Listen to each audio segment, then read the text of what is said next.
talk about knee on belly. I just got done working a 12-hour shift, and guess what I decided to do? Record for you all. Forget about eating right now. That's what I told myself, so I can stay hungry, so I can stay motivated for you all. Let's go! I'm going to be teaching you all knee on belly, starting from side control, but stick to the end of the video to learn how to strike and how to do an arm bar from knee on belly. So I'm starting off here in side control.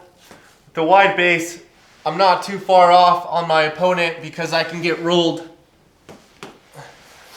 I'm not too far this way, leaving space because they can escape and get a knee in, create more space, get out. I'm tight with my opponent. I find that happy medium. And I have one hand on the collar. You don't have to have this hand on the collar. It's just a good way to have control on knee on belly. And the other hand on the wrist. That way you can end up around here. Controlling the wrist, controlling the collar, and then you can pressure your knee, your body weight into them for knee on belly. Once you have your control points of the collar, the wrist, you don't need to. You can then start thinking about putting your knee on the belly. So if I'm here tight, side control, the leg closer to their legs is going to come up. And it's going to slide up. Slide up, okay? I'm not creating this much space in real life. I just am creating this to show you. But I want to be tight, and I want to have this knee up. This knee is already up here, as you can see. And I'm still keeping close. I'm still keeping tight. And now I feel confident enough to transition my weight onto my knee as I use this far leg to post. And then you can suck them in this way. Now what you want to be considerate about is how you slide that knee over. So if I'm here in side control and I'm ready to slide this knee over, notice that the point of contact, as soon as I touch the opponent, I touch the bag, it stays there and it slides up. It's riding up, okay? I'm not lifting up anymore. I'm not creating that space. I'm staying tight, maybe inching it in little by little. And you're here. Now my shin, ideally, is going to hug the bag or the opponent. Okay, you can curve your toes inward to then create that arch that you need to hug the bag, hug the opponent.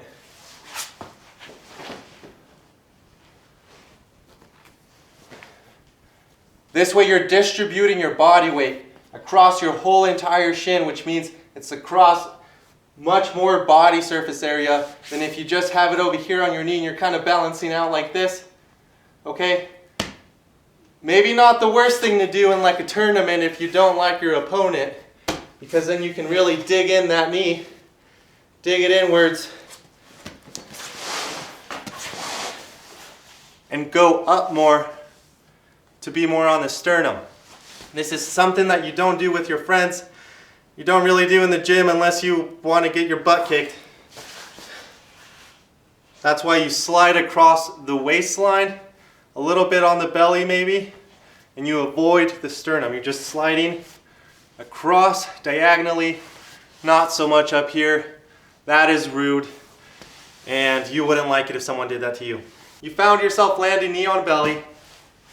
Alright, so know that when you're leaning too much to this side, as if they were on side control as well, you'll get rolled.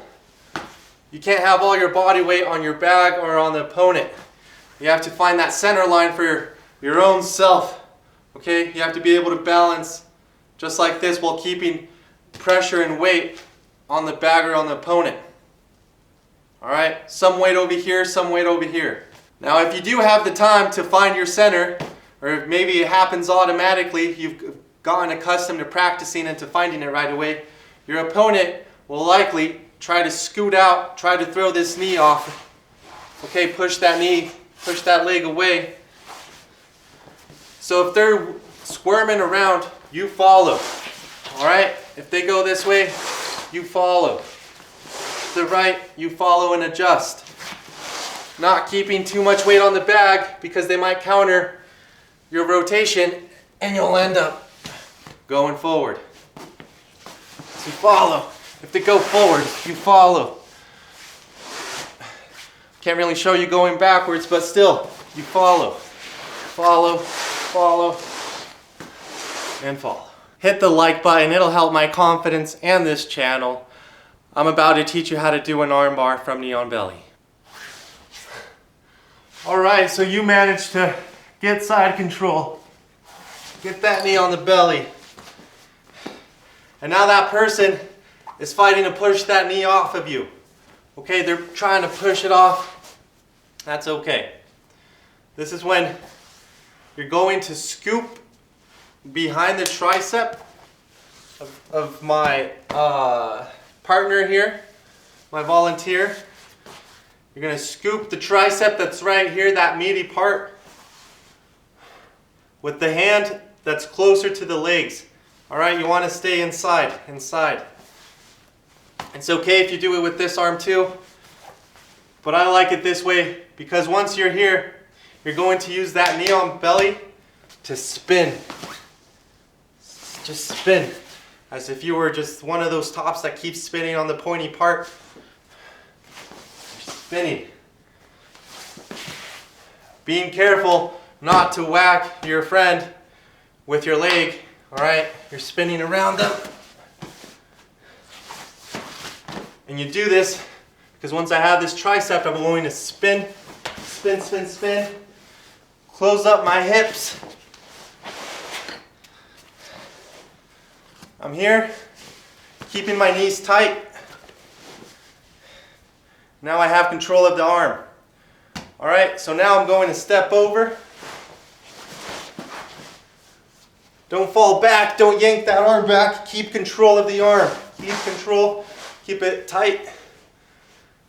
Maybe control the wrist, control the lower part of the arm. Hug it to you. Alright, it's now yours.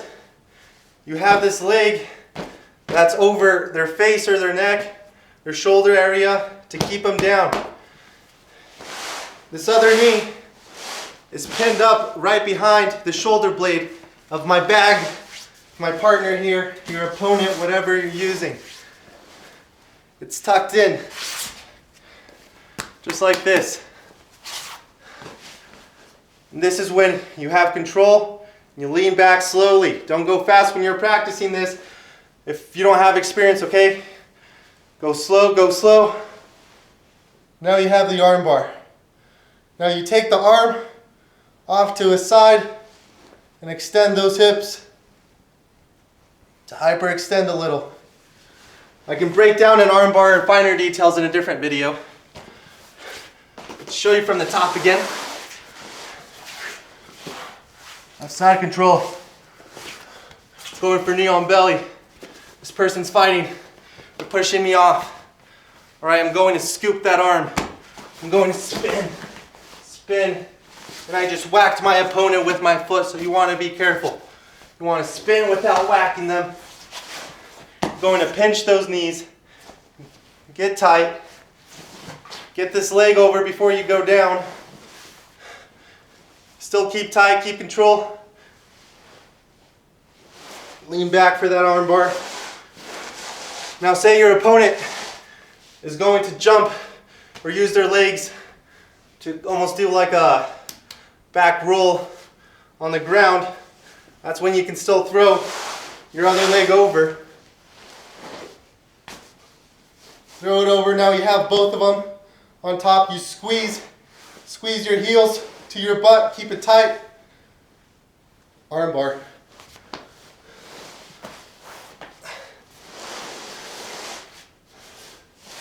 Once again, knee on belly, they're pushing off. Whew. I'm here. Whew. Whew. I'm going to try to make it a bit more clean for you guys. So I'm here, keeping good posture and spinning. Keeping good posture still. Throwing that leg over, going down. Let's talk about striking. So here on knee on belly, now you know not to go too much this way, to keep yourself centered. And you want to keep this position. It's a sturdy position. You can transition to mount. You can stay knee on belly. Let your opponent squirm a little bit. Get them gassed out, and you still have the dominant position. So from here, if you're going to pick your shots, That's the thing, you have to pick your shots. You're not in the best position ever in MMA. Okay, you don't see a lot of people do this and stay this way for a long time. Because if you throw a punch, they can then grab it and you don't have full control of them. Your hips are not around them controlling their movement. It's just your leg.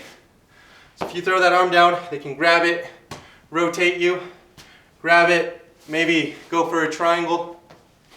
So you pick your shots. You want to be comfortable protecting yourself, then you maybe go for a jab, double jab, just to get the person to block.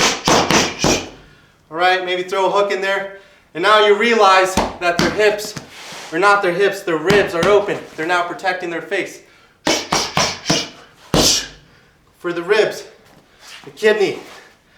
All right, you're still keeping a good balance.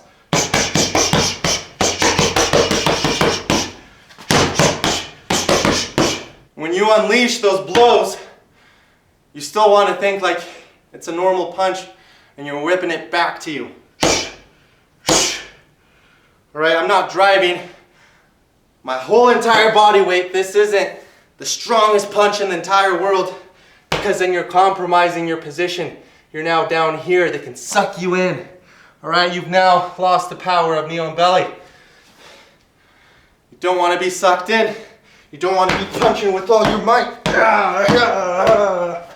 No, it's going to get you to lose. Pick your shots.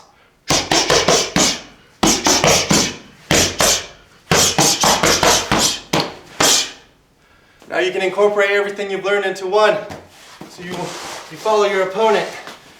You maybe go back to side control. Pop that knee up. Go to knee on belly. Pick your shots. Get them distracted, get them to push. Now they're now pushing to get you off. Not in the good way either. You step over. Go for an armbar. Subscribe to the channel to stay up to date. I'm going to try my best for next week to post a fight video showing you all how to do a new kick. Alright? You can stay excited for that, stay motivated, and stay hungry.